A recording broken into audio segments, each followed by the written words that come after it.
Hello दोस्तों, आज का हमारा टॉपिक है क्लॉस्ट्रिडियम टिटेनी। क्लॉस्ट्रिडियम टिटेनी एक पॉजिटिव ऑर्गेनिज्म है टिटेनस का, और ये सॉइल में और एनिमल और ह्यूमन इंटेस्टाइन में दिखाई देता है। ग्राम पॉजिटिव होता है। मॉर्फोलॉजी की अगर बात करें तो स्पेरिकल होता है और सिलेंडर होता है, लेकिन इसके टर्मिनल स्पोर्स इसको ड्रमस्टिक अपीयरेंस में दिखाई देती है। नॉन कॉप्सुलेटेड होता है और मोटाइल होता है, और पेरिटैक्लेट फ्लैजेला इसमें हमको दिखाई देते हैं। देन कल्चर में ऑब्लिगेट एनारोब होता है, मीन्स इसको कंपलसरी एनारोबिक कंडीशन चाहिए। ब्लड सीरम में, ब्लड और सीरम अगार में इसकी इम्प्रूव्ड ग्रोथ दिखाई देती है।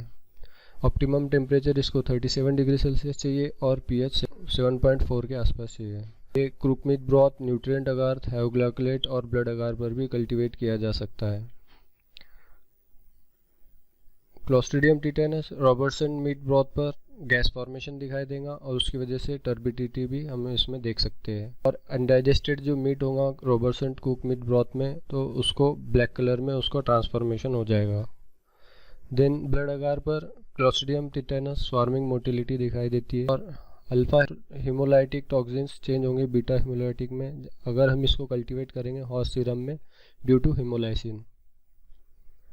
बायोकेमिकल रिएक्शंस की अगर बात करें तो ये प्रोटियोलाइटिक होंगे, गैस फॉर्मेशन नहीं होगा, और नो नाइट्रेट रिडक्शन, इसमें नाइट्रेट रिडक्शन भी हमको दिखाई नहीं देगा। जैसे क्लॉस्ट्रिडियम परफिंजेंस में होता था, ये बिल्कुल उसके अपोजिट है। क्लॉस्ट्रिडियम परफिंजेंस प्रोटियोलाइटिक भी था और सैकेरोलाइटिक भी था, मीन्स ग्लूकोज, सुक्रोज, फ्रुक्टोज को भी फर्मेंट कर सकता था। लेकिन क्लॉस्ट्रिडियम टिटेनस ओनली प्रोटियोलाइटिक है, इसमें हाइड्रोजन सल्फाइड का गैस प्रोडक्शन भी नहीं होगा और नाइट्रेट रिडक्शन भी नहीं होगा। देन रेजिस्टेंस की अगर बात करें तो 10 to 15 मिनट्स बॉइलिंग पर इसको किल कर सकते हैं, और इसके स्पोर्स एटोक्लेविंग पर भी किल किए जा सकते हैं 128 डिग्री सेल्सियस पर 20 मिनट्स के लिए। देन आयोडीन और ग्लूटाराल्डिहाइड, ये कुछ ऐसे केमिकल्स है जिसकी वजह से भी इसको किल किया जा सकता है स्पोर्स को। देन क्लासिफिकेशन में बेस्ड ऑन स्पेसिफिक फ्लैजेलर एंटीजन इसको 10 टाइप्स में क्लासीफाई किया गया है, 1 to 10, जिसमें टाइप 4 स्ट्रेन जो है क्लॉस्ट्रिडियम टिटेनस के, वही सिर्फ नॉन फ्लैजिलेटेड होते हैं। टॉक्सिन्स की अगर बात करें तो इसमें दो टाइप्स के डिफरेंट टॉक्सिन्स फॉर्म होते हुए दिखाई देते हैं, जैसे टिटेनोलाइसिन, जिसको हिमोलाइसिन भी कहा जाता है, और second toxin tetanospasmin means neurotoxin. Tetanolysin heat labile होता है और ऑक्सीजन लेबाइल होता है, साथ ही साथ ये एरिथ्रोसाइट का लाइसिस कराता है। देन जो सेकंड टॉक्सिन फॉर्म होगा वो टिटेनोस्पाज्मिन होगा, उसको न्यूरोटॉक्सिन भी कह सकते हैं। ये हीट लेबाइल होता है, लेकिन टिटेनोलाइसिन के अपोजिट ये ऑक्सीजन स्टेबल होता है, मीन्स इस पे ऑक्सीजन का कोई असर नहीं होता। देन ये प्रोटियोलाइटिक होता है। फर्स्ट जो टॉक्सिन था वो एरिथ्रोसाइट का लाइसिस कराता था, लेकिन ये प्रोटीन का लाइसिस कराता है टिटेनोस्पाज्मिन।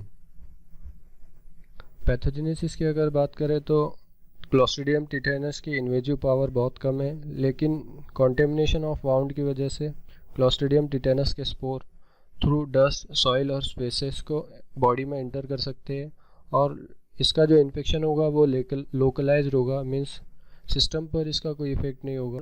फेवरेबल कंडीशंस मिलने पर, जैसे रिड्यूस ऑक्सीजन रिडक्शन पोटेंशियल मिलने पर, इसके स्पोर जर्मिनेट होंगे।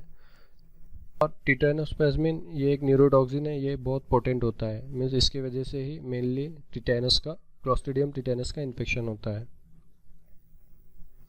लैब डायग्नोसिस की अगर बात करें तो lab diagnosis only confirms it, mean clinical ground पर ही इसका इन्फेक्शन समझ आता है कि ये क्लॉस्ट्रिडियम टिटेनस ने किया है, लेकिन इसको कंफर्म करने के लिए लैब डायग्नोसिस करते हैं।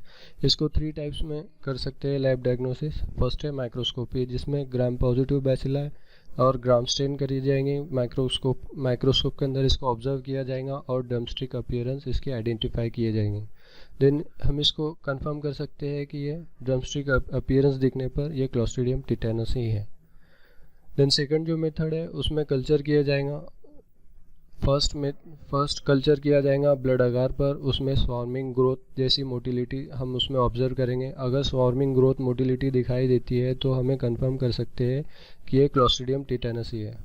और 3 ट्यूब्स में कल्चर, कुक्ड मिथ ब्रॉथ में इसको कल्चर किया जाता है। फर्स्ट ट्यूब को हीट कर 10 to 15 मिनट्स के लिए, और सेकंड ट्यूब को 5 मिनट्स के लिए हीट करते हैं। देन जो थर्ड ट्यूब है उसको हीट नहीं करते हैं। थर्ड टेस्ट है एनिमल पैथोजेनिटी टेस्ट। मीन्स इसको हम डिटेल में देखेंगे। एनिमल पैथोजेनिटी टेस्ट में क्या होगा कि 2 ऑर्गेनिज्म लिए जाएंगे, इसमें डिमॉन्स्ट्रेट किया जाएगा पर्टिकुलर टॉक्सिन प्रोडक्शन। अगर टॉक्सिन प्रोड्यूस हुआ एनिमल में देन हम इसको कहेंगे कि क्लोस्ट्रिडियम टिटेनस का इन्फेक्शन हुआ है। अगर नहीं हुआ देन हम उसे कह नहीं सकते कि क्लोस्ट्रिडियम टिटेनस का इन्फेक्शन है।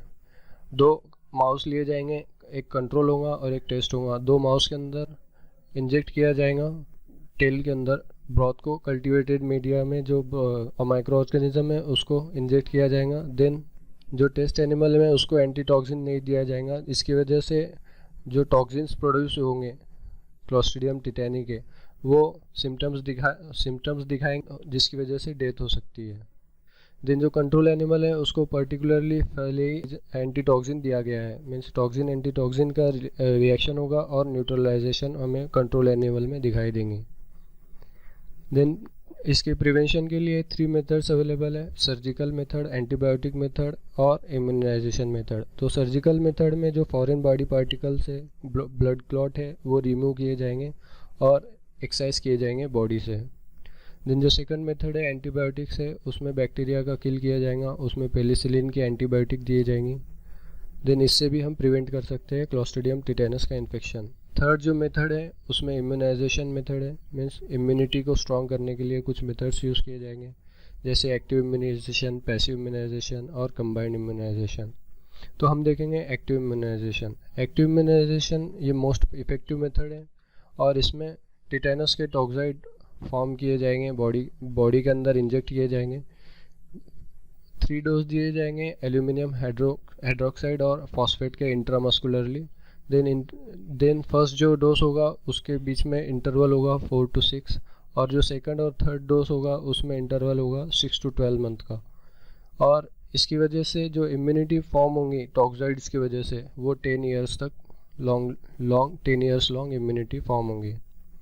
और डीपीटी वैक्सीन्स में भी इसका इम्यूनाइजेशन किया जाता है पहले ही टिटेनस का। जो पैसिव इम्यूनाइजेशन है उसमें एक्टिव फॉर्म होंगे एंटीबॉडीज़, वो हम दिए देंगे, मीन्स एंटी टिटेनस सीरम जो बॉडी के आउटसाइड में फॉर्म हुआ है वो हम बॉडी में इंजेक्ट करेंगे।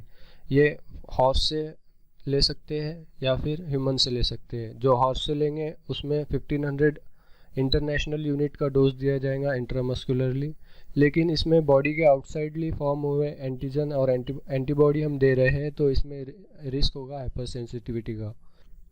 देन कुछ ऐसे सीरम्स भी है जो ह्यूमन एंटी टिटेनस इम्यूनोग्लोबिन्स जो ह्यूमन से फॉर्म हुए हैं वो भी हम दे सकते हैं, उसका डोज होगा इंटरनेशनल यूनिट। अभी तक हमने देखा pathology of Clostridium tetanus, biochemical reactions, उसके कुछ रिएक्शंस देखे जो कि क्लोस्ट्रिडियम परफिजेंस के बिल्कुल डिफरेंट थे, और उसका रेजिस्टेंस देखा कि स्पोर कब किल कर सकते हैं, और उसमें टॉक्सिन्स देखा टिटेनोलाइसिन, टिटेनोस्पाज्मिन। दिन हमने उसका पैथोजेनेसिस देखा, पैथोजेनेसिस में कैसे फॉर्म होता है क्लोस्ट्रिडियम टिटेनस का इन्फेक्शन।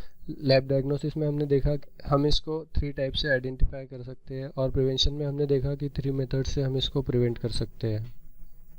थैंक यू दोस्तों, आज के लेक्चर में बस इतना ही। नेक्स्ट लेक्चर आप कमेंट करके बताइए। थैंक यू दोस्तों, please like, share and subscribe.